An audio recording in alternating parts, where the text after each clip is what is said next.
Well, hello guys, welcome to Kaizer Chiefs News. Today we can see the starting lineup.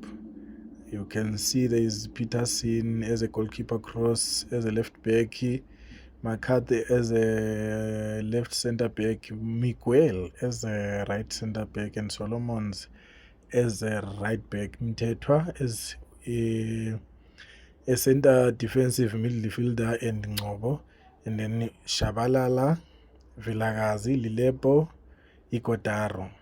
So I, I have a bit concern about Umiguel because of I think McCarthy and Quinica, they are doing well, and the special Quinica is doing well. So I don't think they were supposed to put him on the bench because he's doing well.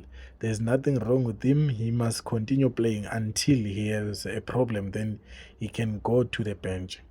So I don't know what's special about Miguel to unseat Quinica because Quinica is quick.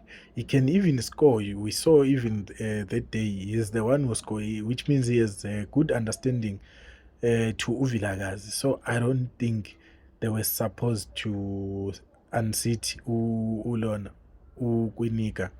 But anyway, we are not coaches. They are coaches. They know what they are doing. What we can say